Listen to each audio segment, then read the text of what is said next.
श्री आदित्यद्वादशनाम स्तोत्रम्।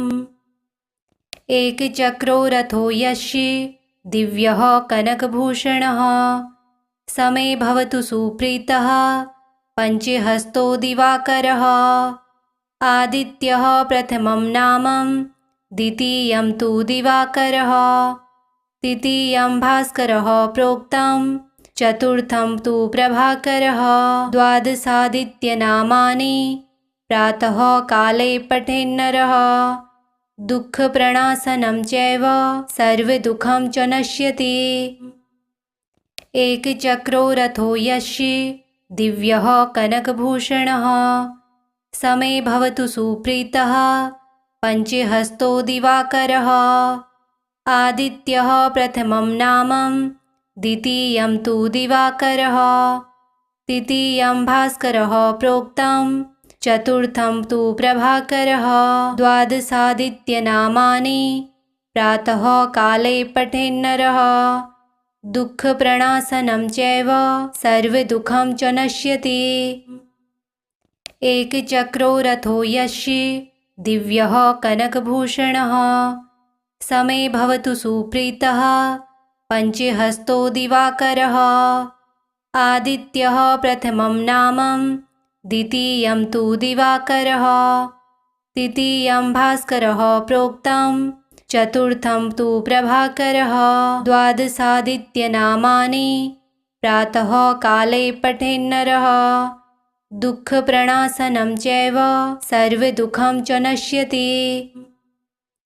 एकचक्रो रथो यस्य दिव्यः कनकभूषणः समे भवतु सुप्रीतः पञ्चहस्तो दिवाकरः।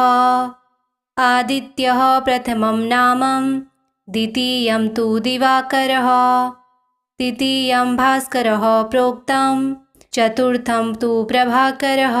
द्वादशादित्यनामानि प्रातः काले पठेन्नरः दुःखप्रणाशनं चैव सर्वदुःखं च नश्यति। एकचक्रो रथो यस्य दिव्यः कनकभूषणः समे भवतु सुप्रीतः पञ्चहस्तो दिवाकरः। आदित्यः प्रथमं नामं द्वितीयं तु दिवाकरः तृतीयं भास्करः प्रोक्तं चतुर्थं तु प्रभाकरः। द्वादशादित्यनामानि प्रातः काले पठेन्नरः दुःखप्रणाशनं चैव सर्वदुःखं च नश्यति। एकचक्रो रथो यस्य दिव्यः कनकभूषणः समे भवतु सुप्रीतः पञ्चहस्तो दिवाकरः। आदित्यः प्रथमं नामं द्वितीयं तु दिवाकरः तृतीयं भास्करः प्रोक्तं चतुर्थं तु प्रभाकरः। द्वादशादित्यनामानि प्रातः काले पठेन्नरः दुःखप्रणाशनं चैव सर्वदुःखं च नश्यति। एकचक्रो रथो यस्य दिव्यः कनकभूषणः समे भवतु सुप्रीतः पञ्चहस्तो दिवाकरः। आदित्यः प्रथमं नामं द्वितीयं तु दिवाकरः तृतीयं भास्करः प्रोक्तं चतुर्थं तु प्रभाकरः। द्वादशादित्यनामानि प्रातः काले पठेन्नरः दुःखप्रणाशनं चैव सर्वदुःखं च नश्यति। एकचक्रो रथो यस्य दिव्यः कनकभूषणः समे भवतु सुप्रीतः पञ्चहस्तो दिवाकरः। आदित्यः प्रथमं नामं द्वितीयं तु दिवाकरः तृतीयं भास्करः प्रोक्तं चतुर्थं तु प्रभाकरः। द्वादशादित्यनामानि प्रातः काले पठेन्नरः दुःखप्रणाशनं चैव सर्वदुःखं च नश्यति। एकचक्रो रथो यस्य दिव्यः कनकभूषणः समे भवतु सुप्रीतः पञ्चहस्तो दिवाकरः। आदित्यः प्रथमं नामं द्वितीयं तु दिवाकरः, तृतीयं भास्करः प्रोक्तं, चतुर्थं तु प्रभाकरः। द्वादशादित्यनामानि प्रातः काले पठेन्नरः दुःखप्रणाशनं चैव सर्वदुःखं च नश्यति। एकचक्रो रथो यस्य दिव्यः कनकभूषणः, समे भवतु सुप्रीतः पञ्चहस्तो दिवाकरः।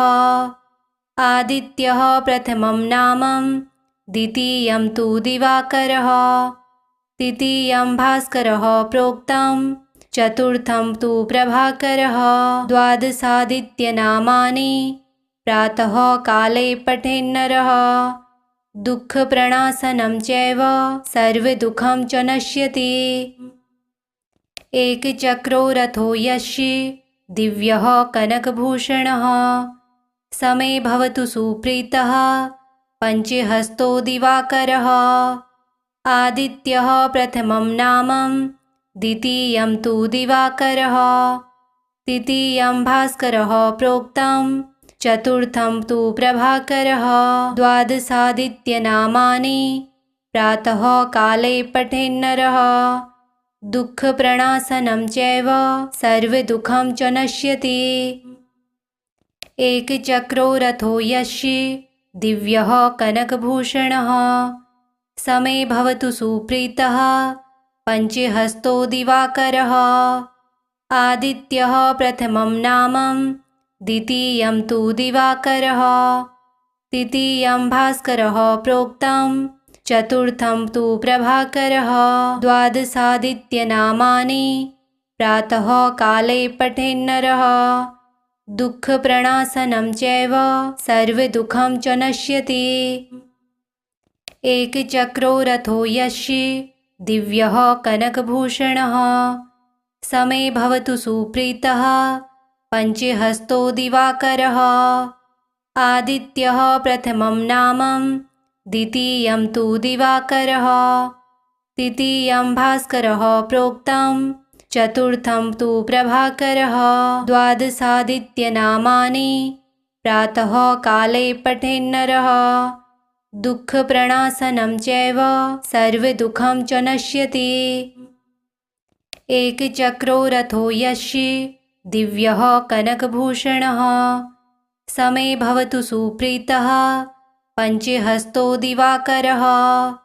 आदित्यः प्रथमं नामं, द्वितीयं तु दिवाकरः, तृतीयं भास्करः प्रोक्तं, चतुर्थं तु प्रभाकरः। द्वादशादित्यनामानि प्रातः काले पठेन्नरः दुःखप्रणाशनं चैव सर्वदुःखं च नश्यति। एकचक्रो रथो यस्य दिव्यः कनकभूषणः, समे भवतु सुप्रीतः पञ्चहस्तो दिवाकरः। आदित्यः प्रथमं नामं, द्वितीयं तु दिवाकरः, तृतीयं भास्करः प्रोक्तं, चतुर्थं तु प्रभाकरः। द्वादशादित्यनामानि प्रातः काले पठेन्नरः दुःखप्रणाशनं चैव सर्वदुःखं च नश्यति। एकचक्रो रथो यस्य दिव्यः कनकभूषणः, समे भवतु सुप्रीतः पञ्चहस्तो दिवाकरः। आदित्यः प्रथमं नामं, द्वितीयं तु दिवाकरः, तृतीयं भास्करः प्रोक्तं, चतुर्थं तु प्रभाकरः। द्वादशादित्यनामानि प्रातः काले पठेन्नरः दुःखप्रणाशनं चैव सर्वदुःखं च नश्यति। एकचक्रो रथो यस्य दिव्यः कनकभूषणः, समे भवतु सुप्रीतः पञ्चहस्तो दिवाकरः। आदित्यः प्रथमं नामं, द्वितीयं तु दिवाकरः, तृतीयं भास्करः प्रोक्तं, चतुर्थं तु प्रभाकरः। द्वादशादित्यनामानि प्रातः काले पठेन्नरः दुःखप्रणाशनं चैव सर्वदुःखं च नश्यति।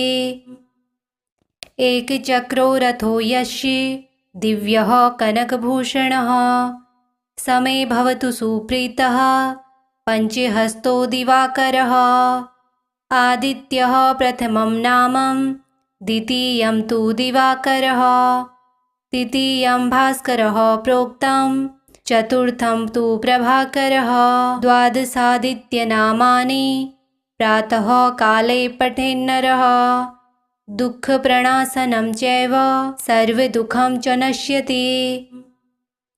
एकचक्रो रथो यस्य दिव्यः कनकभूषणः समे भवतु सुप्रीतः पञ्चहस्तो दिवाकरः आदित्यः प्रथमं नामं द्वितीयं तु दिवाकरः तृतीयं भास्करः प्रोक्तं चतुर्थं तु प्रभाकरः द्वादशादित्यनामानि प्रातः काले पठेन्नरः दुःखप्रणाशनं चैव सर्वदुःखं च नश्यति।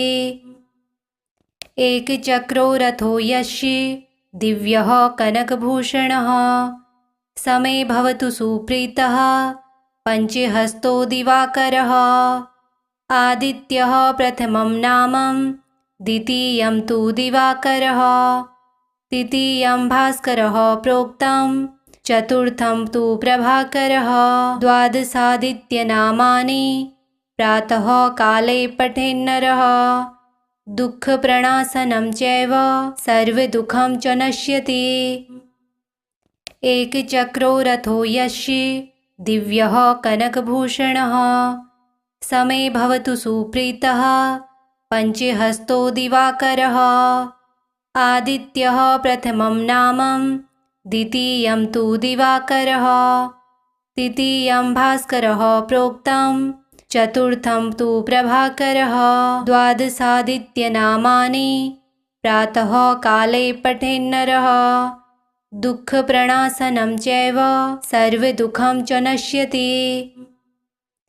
एकचक्रो रथो यस्य दिव्यः कनकभूषणः समे भवतु सुप्रीतः पञ्चहस्तो दिवाकरः आदित्यः प्रथमं नामं द्वितीयं तु दिवाकरः तृतीयं भास्करः प्रोक्तं चतुर्थं तु प्रभाकरः द्वादशादित्यनामानि प्रातः काले पठेन्नरः दुःखप्रणाशनं चैव सर्वदुःखं च नश्यति।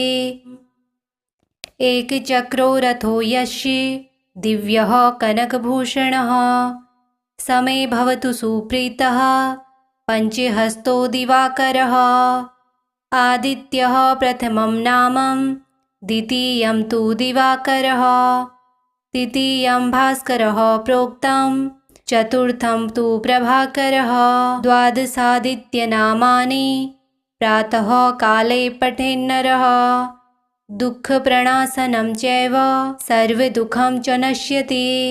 श्री आदित्य द्वादशनाम स्तोत्रम् सम्पूर्णम्।